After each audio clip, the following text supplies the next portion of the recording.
Hey kids, Mr. Barcena back here to discuss what we're going to be doing on week 3 in U.S. history. So if you've already looked at our folder for week 3, you have a pretty good idea of what we're going to be doing. I'm going to go over a couple of things for you before we get started. First of all, when it comes to printing materials, you don't absolutely have to print any materials if you don't want to, or if you don't have a printer. It's not necessary. I do highly recommend that you have a hard copy of the workbook. And there's an online version of the workbook and an online version of the textbook also. I also include the PDF of the workbook, but don't print that. That's a lot of pages and it's a lot of ink and paper that you'd be wasting. There's no need to do any of that. If you're going to print anything at all, I would suggest that you print the worksheets. That would make it easier for you to study. If you have the paper and you have the printer and your parents don't mind you doing that. Otherwise, you can take notes on your own paper and use that to take the assessments. When you complete one of the assignments in the worksheet, either on your own paper or on the printed PDF, then you can take the assessment and just plug in the missing word or words. Okay, if there's any questions, message me and we'll get back with you. I'll get back with you as soon as I can. Now, we're beginning chapter 2. And if you had any trouble with chapter 1, message me with any of your concerns about that with last week's lessons. But chapter 2 is called Exploring the Americas. And you've had this stuff in elementary school, but it's pretty exciting. Right here. This is called the New World, and all of this is the Old World. Now, in the time of Columbus, this is about all that was known of Africa. People in Europe, especially Portugal right here, were trying to find a route to this area right here. Look what it says, the Indies, right here. This was where the money was, because the spices in the Indies were shipped to Western Europe. In the old days, even before Columbus, they used to take caravans to go all the way through Asia, get on trade ships in the Mediterranean, and take it to all ports in Europe. Very, very time-consuming, very expensive. So spices, things we take for granted, like cinnamon, pepper, tea, all kinds of spices were very, very expensive. Only the richest of the rich were able to afford these luxuries. So just a pound of spice would bring astronomical prices. So what these people wanted to do in Europe was get to the Spice Islands, known as the Indies, right here in Asia, a long ways off. They didn't even know how long it was. It was a very long journey, thousands of miles. So early explorers left from Portugal and started trying to find routes around Africa. Now the ships were very small and not very sophisticated. So they had to develop the technology to have sailing vessels that would be able to go from Europe all the way to the Indies. And that took a long time to develop. So in the early stages, they would go a little ways down Africa, stop, map the area, put a trading post there, then go a little farther, do the same, a little farther, and then finally, they found a route to the Indies. Along comes Christopher Columbus, and he has a whole new idea. He says he knows a better way. Now, by this time, scientific people knew the world was not flat. They knew it was round, so they just didn't know exactly the size of the Earth.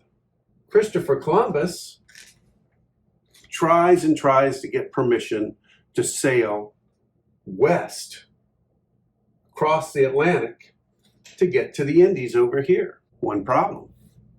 Nobody knew that North and South America existed. So they thought this was all just water, and they thought the Earth was much smaller than it actually is. And they thought if they just sailed a couple of months in a westerly direction, they would end up right here. Well, that was good logical thinking. But there was an impediment, North and South America. Well, 1492, Christopher Columbus, after trying many different avenues, gets permission from Queen Isabella in Spain to sail west to get to the Indies. On October 12th, 1492, he lands right here in the Bahamas. He doesn't know he's in the Bahamas. He thinks he has found the outer islands of the Indies over here. So he names the inhabitants of the Bahamas Indians. And that's how this story begins. He makes 4 trips, including that one, to the New World in this area. He sails all around in this area. And he never realizes that he had discovered a whole new world, which will later be called America. Once Christopher Columbus arrives in America, that was the beginning of everything for Spain. Spain goes into hyperdrive. They start sending explorers because they learned very quickly that this was a whole new world. And they called it the New World. As soon as they arrived in America, something called the Columbian Exchange exploded.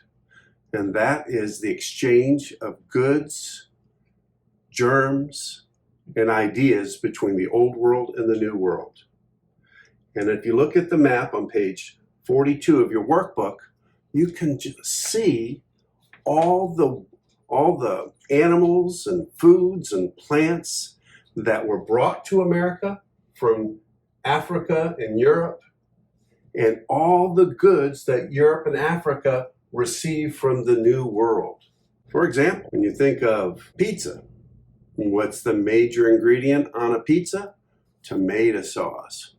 Couldn't have happened without discovering America, because tomatoes was a new world food. It was shipped to Europe and they took advantage of it. When you think of French fries, right? Everybody loves fries. Well, that wouldn't have happened without potatoes. And potatoes is a new world food. When we think about the Wild West and cowboys and Indians, think about the horse. Couldn't have happened without Columbus coming to America, because he brought the horses with him. So the Columbian Exchange brought goods back and forth from the Old World and New, provided benefits for both sides. But it also had its negative effect. Germs that the Europeans were used to and were immune to were let loose here in the New World, and Native Americans did not have any resistance to many of these germs and diseases, and they died by the tens of thousands. One of the negative side effects of the Columbian Exchange. Well, the next lesson we'll be talking about is section 2, lesson 2, Spain and America. As soon as the Spanish got here, they started colonies all over North and South America. And they got fabulously rich from gold that they found in Peru and in Mexico. The Incas of Peru and the Aztecs of Mexico. Tons and tons, hundreds, thousands of tons of treasure were brought from the New World back to Spain. And it made Spain the richest and most powerful country on the planet. With the success of all these riches that were obtained from the Aztec and Incas, it just drove the desire to discover more treasures in America from other Spanish explorers. And these Spanish explorers were called conquistadors.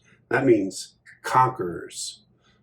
They were fierce warriors, these early explorers. They came to conquer and obtain the riches that they thought would be throughout the New World.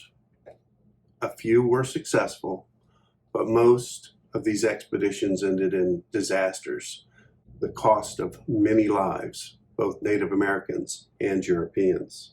Interesting story about Florida right here. We all know that Ponce de Leon discovered Florida.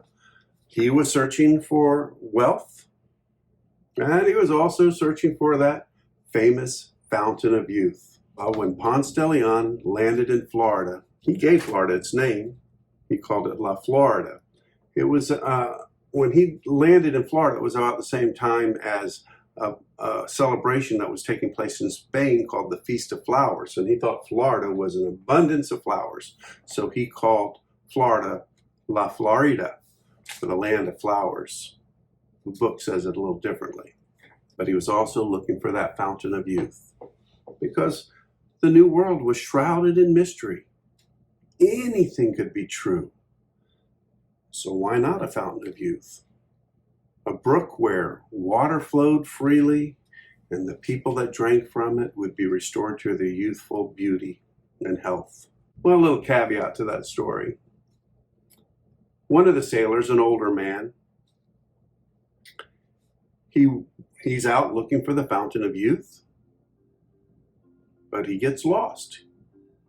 He gets lost from the other sailors and he's out looking by himself. Pretty soon, he runs out of water, and so he's very parched and scared.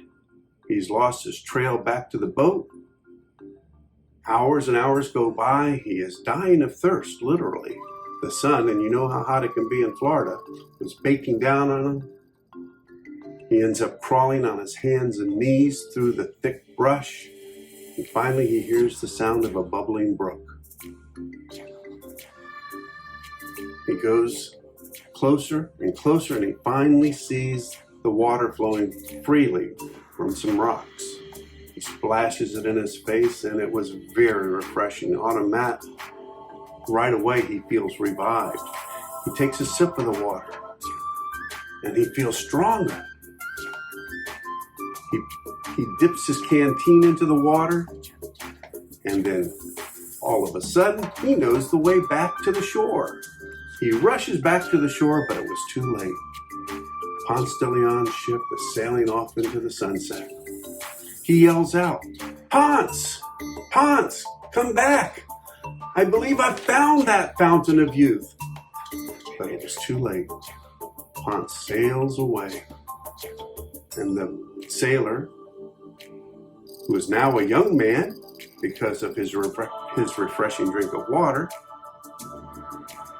doesn't know what to do.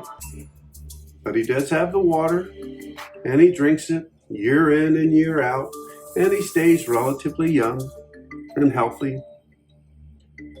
Well, that young man was Mr. Barcena, right here.